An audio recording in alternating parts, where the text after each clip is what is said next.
Okay, so welcome to a totally different angle for filming. Instead of having the camera up on the ladder, which I'll actually show you guys the setup just now.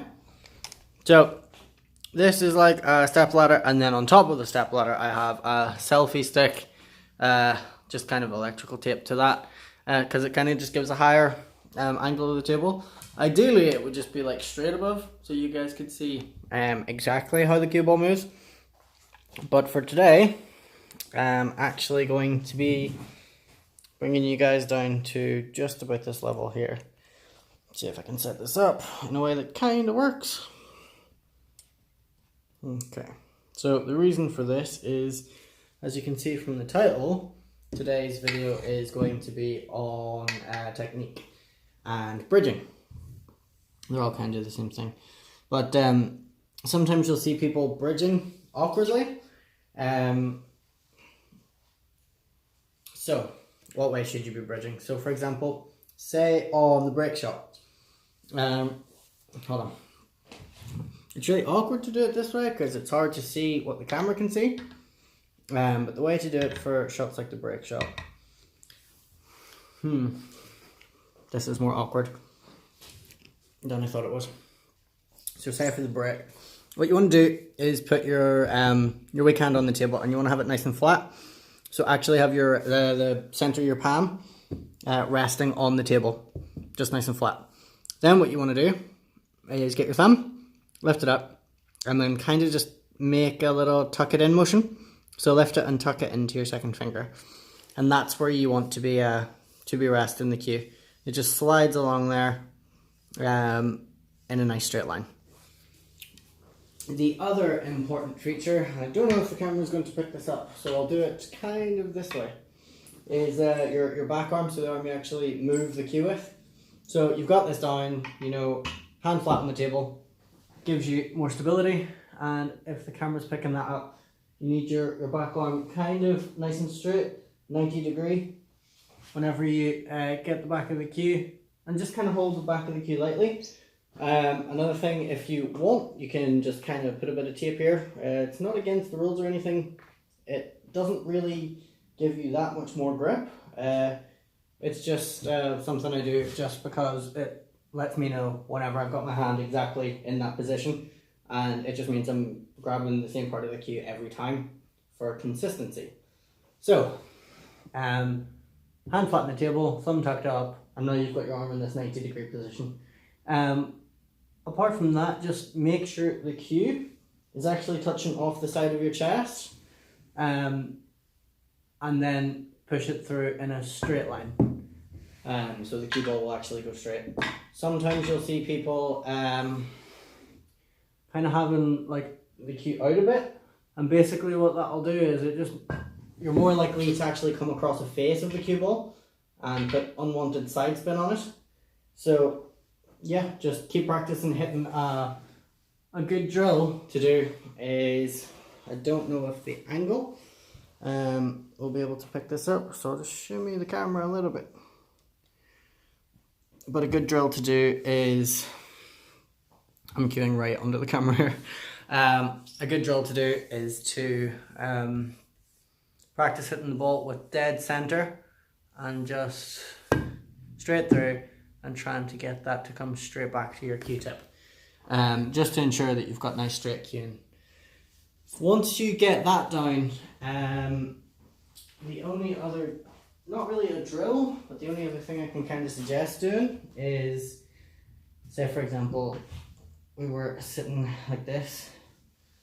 So line your chalk up just about the cues width apart with your next shot, and just to make sure you're cueing correctly, just make sure you're cueing straight between the two kind of chalks. It's once you kind of get used to cueing, you won't really need things like that.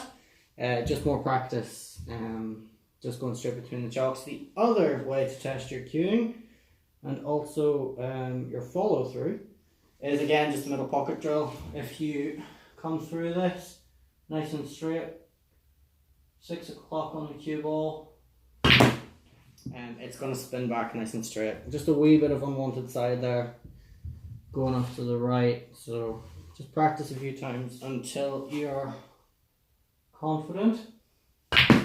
That's just going to go straight back in there.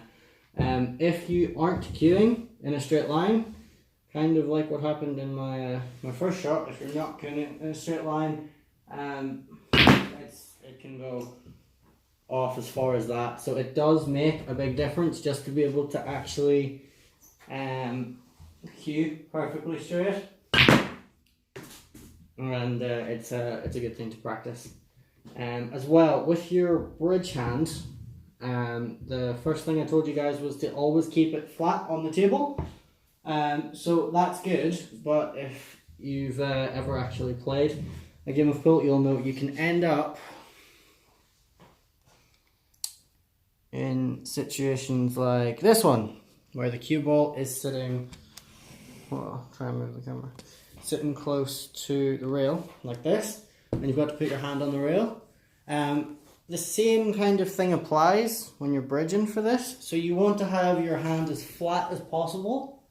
If it's like this and it's really close, that's quite easy, but you'll notice my pinky's actually, if you can see, you'll notice my hand is just there, and my pinky's kind of like just playing the corner. So basically the idea with every shot is to bridge in the most comfortable way, and it also means the flatter you have your hand, the more stable the shot's going to be, the less likely you are to move on that shot. Hold on, I'll try and set this up here, if it'll work. Stay with me. No, it's not going to work.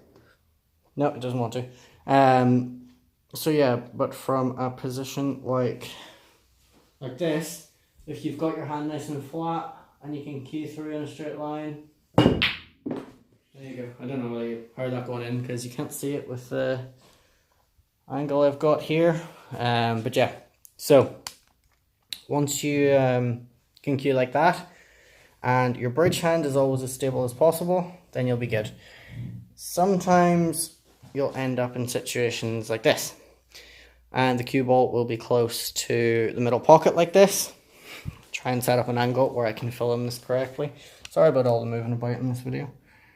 Try and angle this down a bit. There we go. So sometimes you'll end up in this situation where you're on the corner or you're just off a pocket. And what you'll notice is you can't have your hand flat here. These two fingers will just kind of sit in empty space there. So the idea to get your hand as stable as possible while you're down in the shot. So there's a few different ways you can do this depending on what you're comfortable with. So you can actually just hook your fingers in here and kind of grip it so that your hand feels like it's in a strong position. You're actually holding on more with these fingers and just kind of gripping. The other way you could do it, if you really wanted to, would be to spider your hand. Say, for example, you had to play a screw shot, you were digging down on the cue ball, but the important thing is you put your fingertips where you feel most comfortable with a shot. You line the shot up, and then you kind of press your hand down. Even though your palm isn't touching, you press your fingers. You can kind of see the fact that there's a bit of pressure going in there. But you press your fingers down, and that means you can put your body weight on your hand before you deliver the cue. So I think that's everything. There's a few different situations, like if you're playing a shot, and I'll set this up in a second. Whoa. But if you're playing a shot, and the shot's going from straight down the rail, it's the same kind of an idea where you're playing over a corner pocket, and the way I play it is you just kind of grip onto the edge and then play the shot. Off the top rail, where you have to dig down on a shot, if you're not as comfortable playing flat, so the rest of your hand's kind of off the edge here. If you're not as comfortable doing that, again, the other option you have to dig down on the cue ball is to kind of just spider your hand but put a lot of pressure into your fingertips to take the rest of your weight. And then and you can hit through nice and straight. So yeah, that's been a bit on technique and your bridging. So what I'm going to do now is put the camera back where it goes. It's a bit of a lower angle, but it'll do for... Oh, hold on, I'm trying to angle this a bit. There we go. It'll do for demonstrating the drill I was talking about earlier. So, middle pocket, just to ensure you're actually cueing in a straight line. Set the two balls up in a straight line.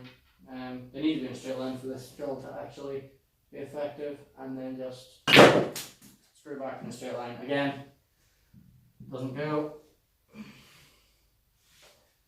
Just make sure the cue ball's coming back and going in. The tiniest little touch off. I think probably because there we go. But yeah, just middle of the cue ball at the bottom, hit the straight line. And that should show you if you've got a side that you're weak on or if you're not cueing in a straight line. So hopefully that's useful and you can practice that one and get a bit better. See you in the next one.